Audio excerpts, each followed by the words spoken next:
अस्सलामुअलैकुम वरहमतुल्लाहि वबरकातुह। तालिब इल्मों, आज हम Oxford new countdown book 5 third edition month of December, जो कि आपके सिलेबस के हिसाब से मंथ ऑफ दिसंबर में जो जो एक्सरसाइजेस शामिल है उन्हें पढ़ते हैं और उनको समझते हैं। मंथ ऑफ दिसंबर में आपके पास दो एक्सरसाइज हैं, एक है 6A और दूसरी है 7E। ठीक है, तो चलिए हम चलते हैं पहले एक्सरसाइज 6A की जानिब कि 6A में कौन कौन से सवालात हैं और कौन कौन से।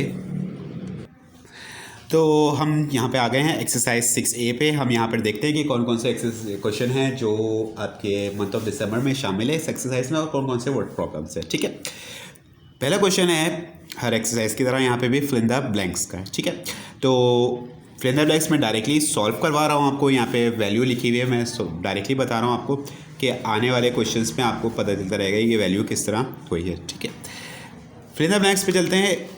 फर्स्ट है in a unitary system we find out the cost of dash item. Unit 1 लिखेंगे, UNIT यूनिट 1 लिखेंगे, यानी कि फर्स्ट यूनिट, पहला यूनिट जो हम परचेज़ करने जा रहे हैं, यानी कि कोई भी चीज़ परचेज़ करने जा रहे हैं उसकी कॉस्ट मालूम करेंगे कि कॉस्ट क्या है, उसकी कीमत ख़रीद क्या है। यूनिट 1 लिखेंगे ब्लैंक में। सेकंड है if 3 kg of sugar cost ₹210, 3 kilogram चीनी की कीमत 210 रुपये है। ठीक है, देन तो हमें क्या करना है, 1 kg of sugar will cost rupees dash. 3 kilogram sugar की कीमत जो है, चीनी की कीमत जो है वो 210 है और हमें 1 किलोग्राम शुगर की कीमत यानी कि चीनी की कीमत बतानी है। तो सिंपली हमें क्या करना पड़ेगा, हम यहाँ पे 210 को 3 से डिवाइड कर देंगे। ठीक है, 210 को 3 से डिवाइड कर देंगे तो जो आंसर आ रहा होगा वो होगा हमारे पास 1 kg ऑफ शुगर का, यानी कि 1 किलोग्राम चीनी का जो आंसर आ रहा होगा वो आ रहा होगा आपके पास। किसको डिवाइड करने से, 210 को 3 से डिवाइड करने पर जो आंसर आ रहा होगा वो आंसर होगा 1 किलोग्राम शुगर का, यानी कि 1 किलो चीनी का आंसर होगा। नेक्स्ट है if 240 oranges can be placed equally in 15 cartons then 1 carton has dash oranges. 240 total oranges जो हैं वो आपके पास 240 हैं।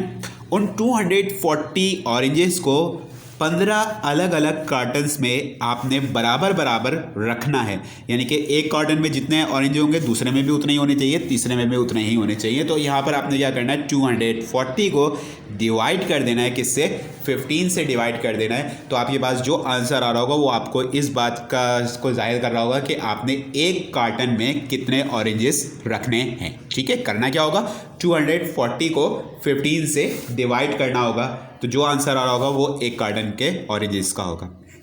इफ़ 4 सिमिलर चेयर्स, 4 एक जैसी कुर्सियाँ, कॉस्ट ₹16,000, जिनकी कीमत है 16,000 रुपये, the cost of such 6 chair will be rupees dash. तो 4 कुर्सियों की कीमत जो है वो आपके पास, एक जैसी कुर्सियों की कीमत जो है वो 16,000 रुपये। तो उसी तरह की 6 कुर्सियाँ कितनी कीमत की होंगी। तो सबसे पहले इसको 2 स्टेप में आप तो सॉल्व करोगे। कैसे, सबसे पहले 16,000 को डिवाइड करोगे किससे, आप 4 से। जब 16,000 को 4 से डिवाइड करोगे तो आपके पास एक चेयर यानी कि एक कुर्सी की वैल्यू आ जाएगी। फिर जो वैल्यू आएगी आपके पास उसे आपने 6 से मल्टीप्लाई करना है। अच्छा, यहाँ पे मैं डायरेक्टली इसलिए बता रहा हूँ कि डिवाइड मल्टीप्लाई आप लोग क्लास 2, 3, 4 से सीखते हुए आ रहे होंगे कि इसमें डिवाइड और मल्टीप्लाई करने में इतनी कोई प्रॉब्लम नहीं होगी। ठीक है, इसलिए मैं डायरेक्टली बता रहा हूँ। फिर भी अगर आप लोगों को कोई प्रॉब्लम होती है, कोई बात समझ में नहीं आती, तो आप नीचे कमेंट सेक्शन में कमेंट करके मुझसे मालूम कर सकते हैं। ठीक है, करना क्या है, आपने 16,000 को 4 से डिवाइड करना है। डिवाइड करने पर क्या होगा कि एक चेयर की कॉस्ट आपको मालूम हो जाएगी। फिर जो एक चेयर की जो कॉस्ट मालूम होगी उस वैल्यू को, जो आंसर आएगा डिवाइड करने के बाद, उस आंसर को आपने क्या करना है, 6 से मल्टीप्लाई कर देना है। 6 से मल्टीप्लाई करने पे तो आप क्या होगा, जो आंसर आ रहा होगा वो कॉस्ट होगी, किसकी कॉस्ट होगी, 6 कुर्सियों की, यानी कि 6 चेयर्स की कॉस्ट होगी आपके पास। ठीक है, नेक्स्ट है if the total rainfall for 5 hours was 15 millimetre. 5 घंटे के दौरान 15 मिलीमीटर बारिश हुई थी, रेनफॉल यानी कि बारिश हुई थी, then the rainfall for the 1 hour will be dash millimetre. 5 घंटे के दौरान 15 मिलीमीटर बारिश हुई थी, तो हमें बताना है कि 1 घंटे के दौरान यानी 1 घंटे में कितनी बारिश हुई है। तो आप यहाँ पे भी वही करोगे कि 15 को डिवाइड कर दोगे, किससे, 5 से डिवाइड करोगे। जो आंसर होगा वो इस बात को इंडिकेट कर रहा होगा कि वो 1 घंटे की बारिश का हिसाब किताब बता रहा होगा कि 1 घंटे में कितनी बारिश हुई है। क्या करना है, 15 को डिवाइड कर देना है, किससे, 5 से डिवाइड कर देना है। तो वो आपके पास इस बात की इंडिकेशन होगी कि जो आंसर है वो इस बात को इंडिकेट कर रहा है कि आपने का जो आंसर आया वो 1 घंटे की बारिश का है, कि 1 घंटे के दौरान कितनी बारिश हुई है आपके पास। ठीक है, नेक्स्ट क्वेश्चन है, state whether the following are true और फॉल्स। नीचे कुछ स्टेटमेंट्स दिए गए हैं, उसमें आपने बताना है कि कौन से स्टेटमेंट ट्रू है और कौन से स्टेटमेंट आपके पास फॉल्स हैं। ठीक है, The unitary system is used to solve mathematically problem by finding the value of a single unit।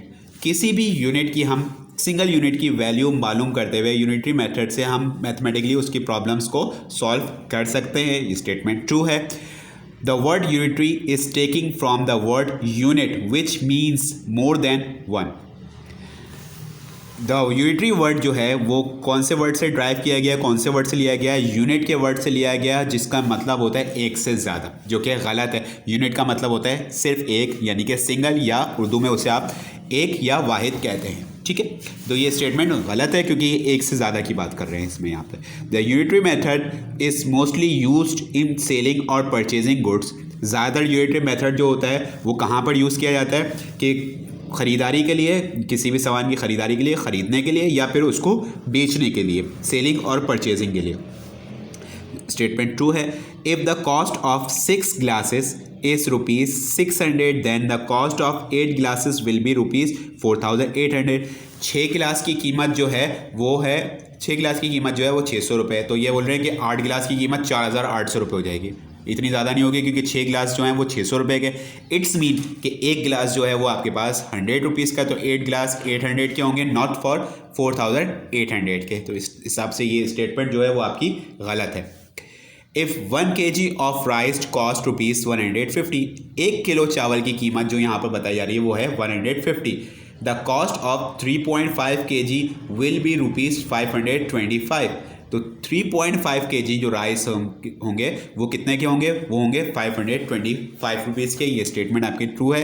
क्या 1 किलो चावल अगर 150 के हैं तो 150 को अगर आप 3.5 से मल्टीप्लाई कर दो तो आंसर आपके पास 525 ही आएगा, जो कि स्टेटमेंट आपकी ट्रू होगी। ये इस बात की इंडिकेशन होगी, जो 525 मल्टीप्लाई करने के बाद आंसर आ रहा है, ये इस बात की इंडिकेशन है कि आपका स्टेटमेंट जो है वो सही है। ठीक है, ये आपकी फिल द ब्लैंक्स थी। अब आप आते हो इसके चूज द करेक्ट आंसर पे। Select the correct answer from the given option. नीचे कुछ ऑप्शंस दिए गए, उसमें से सिलेक्ट करना है करेक्ट आंसर को। If the cost of 1 mobile is ₹35,000, एक मोबाइल की कीमत जो है वो 35,000 रुपये है, 35,000 है। What will be the cost of 5 mobile. तो हमें इसी तरह के 5 मोबाइल की कीमत बतानी है। तो 5 मोबाइल की कीमत क्या होगी, कि आप करोगे क्या, 35,000 को सिंपली मल्टीप्लाई करवा दोगे, किससे, 5 से मल्टीप्लाई कराओगे। 35,000 को 5 से मल्टीप्लाई कराने पे जो आंसर होगा वो इन चारों में से कोई एक ऑप्शन होगा। मैंने मार्क फिर भी यहाँ पे किया हुआ है, वो आंसर होगा आपके पास 1,75,000। नेक्स्ट है आपके पास the cost of 2 dozen pencil. 2 दर्जन पेंसिल है, एक दर्जन में 12 चीज़ें होती हैं। ठीक है, 12 पेंसिल शामिल होंगी आपके पास। 2 dozen pencil is ₹72। What is the cost of each pencil. हर एक पेंसिल की कीमत मालूम करनी है। तो आप क्या करोगे, 72 को 2 से डिवाइड नहीं करोगे। ठीक है, 2 डजन की बात की जा रही है, तो एक डजन में 12 पेंसिल्स शामिल होंगी, तो 72 को आपने 24 से डिवाइड करना होगा, तो 2 डजन में 24 पेंसिल्स शामिल हो गए। ठीक है, 72 को डिवाइड करना होगा आपने 24 से। क्यों, क्योंकि यहाँ पे 2 डजन की बात की जा रही है, एक डजन में 12 पेंसिल शामिल होती हैं, तो 2 डजन में यानी 2 दर्जन में 24 पेंसिलें शामिल होंगी। तो 72 को डिवाइड कर दोगे आप 24 से, जो आंसर आ रहा होगा वो इस बात को इंडिकेट कर रहा होगा कि एक पेंसिल की कीमत आपको बताई जा रही होगी उधर आंसर में। 25 bags of rice weight 75 kg। 25 bag हैं चावल के उनका वज़न जो है वो 75 किलोग्राम है, यानी कि 75 kg। What is the weight of 1 bag of rice, एक बैग का कितना वज़न होगा आपके पास, ठीक है। तो आप क्या करोगे, 75 को 25 से डिवाइड कर दोगे, ठीक है। 75 को 25 से डिवाइड कर दोगे, जो आंसर आ रहा होगा वो इस बात को इंडिकेट कर रहा होगा कि आपको पता चल रहा होगा कि एक बैग में, यानी चावल के एक बैग का वज़न कितना है। यहाँ पे मैंने 3 kg पे मार्क किया हुआ है। निशानात आपको, मार्किंग आपको नज़र आ रही होगी अपने अपने स्क्रीन्स पर, मैंने मार्क किया हुआ। लेकिन समझाने का मकसद ये है कि आप लोग भी साथ साथ सॉल्व करते रहोगे, आप लोगों को पता चलता रहेगा कि ये आंसर किस तरह आया है। सॉल्व मैं इसलिए नहीं कर रहा हूँ, फिर से बता रहा हूँ, क्योंकि डिवाइड और मल्टीप्लाई आप लोग छोटी क्लासेस से सीखते हुए आ रहे हो। हिंट मैं दे रहा हूँ, तरीका बता रहा हूँ, आप लोग डिवाइड और मल्टीप्लाई आप लोग खुद करते रहोगे, ठीक है। आगे चलते हैं। आगे है आपके पास, if a car travels 50 kilometre on 5 litres, एक कार ट्रैवल कर सकती है, सफ़र कर सकती है, करती है 50 kilometre on 5 litre, 5 litre petrol में वो कितनी दूर तक जा सकती है, या जाती है 50 किलोमीटर तक।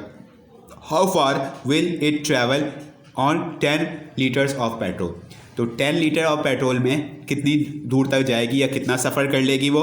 तो आप क्या करोगे, 5 को डायरेक्टली डिवाइड करोगे किससे, 50 को 50 को डिवाइड करोगे आप 5 से, तो आंसर आ रहा होगा, वो आंसर आपको इस बात को इंडिकेट कर रहा होगा, ये बता रहा होगा कि 1 लीटर में कार कितनी दूर तक ट्रैवल कर सकती है, यानी कि कितने किलोमीटर ट्रैवल कर सकती है। जो आंसर आ रहा होगा उसे आपने क्या कर देना है, 10 से मल्टीप्लाई कर देना है, ठीक है। पहले डिवाइड करना है 50 को 5 से, जो आंसर आ रहा होगा उस आंसर को 10 से अगर आप मल्टीप्लाई कर दो तो जो फाइनल आंसर आ रहा होगा वो इस बात को इंडिकेट कर रहा होगा कि 10 लीटर पेट्रोल में कार कितना ट्रैवल करती है या कर सकती है, ठीक है।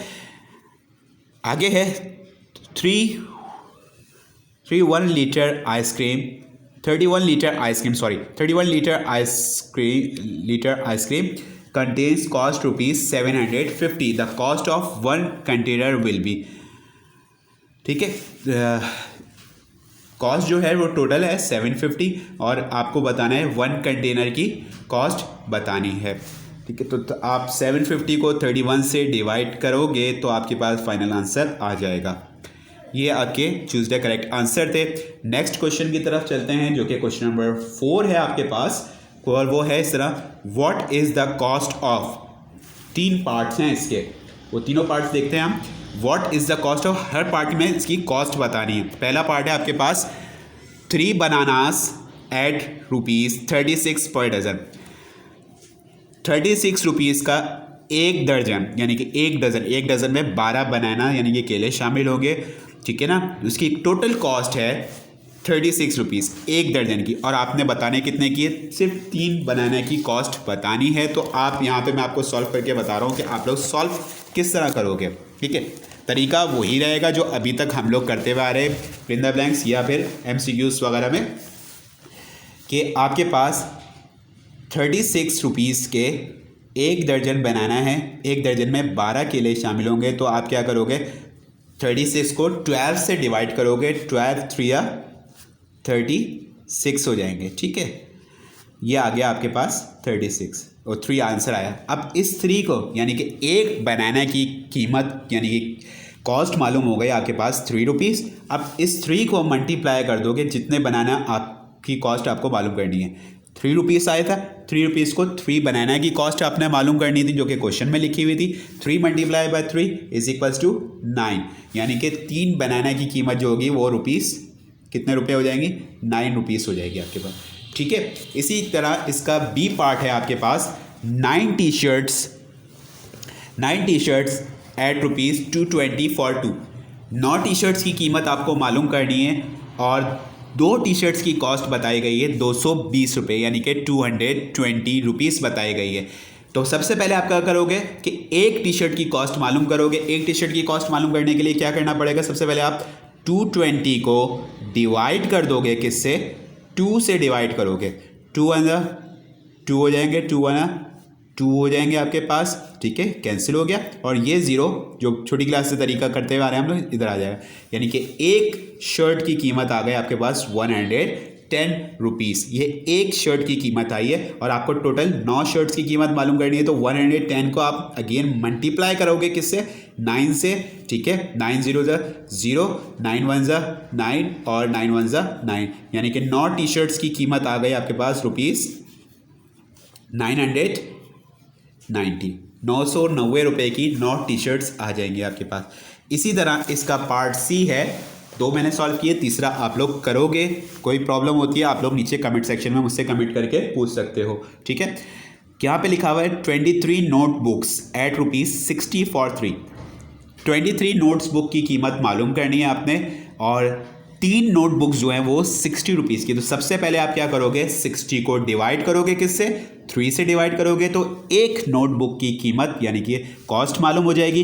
फिर जो कॉस्ट मालूम होगी उसे आपने मल्टीप्लाई कर देना है किससे, 23 से, तो आपको 23 नोटबुक की कॉस्ट मालूम हो जाएगी, ठीक है। अगर नहीं सॉल्व होता है, कोई प्रॉब्लम होती है किसी भी हवाले से, तो आप नीचे कमेंट सेक्शन में कमेंट करके पूछ सकते हैं। इसके क्वेश्चन नंबर 4 का पार्ट ए और बी मैंने सॉल्व करके बताया, सी पार्ट आप लोग होमवर्क में खुद से सॉल्व करोगे, ठीक है। ओके स्टूडेंट, अब हम चलते हैं इसी एक्सरसाइज के वर्ड प्रॉब्लम की जानिब, ठीक है। वर्ड प्रॉब्लम की जानिब चलते हैं। पहले देखते हैं वर्ड प्रॉब्लम। यहाँ पे है आपके पास a year rent for a house is ₹18,000। पूरे एक साल का जो किराया है एक घर का वो है 18,000 रुपये। इफ़ द शाह फैमिली जो है वो चाहती है want to rent the house for only 7 month, वो उस घर में सिर्फ 7 महीने रहना चाहती है या रेंट पे करना चाहती है। How much rent will they पे, तो उन्होंने 7 महीने में रहे हैं, तो 7 महीने के हिसाब से उन्हें कितना रेंट पे करना पड़ेगा ये हमें बताना है। तरीक़ेकार वही रहेगा कि हम क्या करेंगे कि पूरे साल का किराया हमें बताया गया है वो है 18,000 रुपये। तो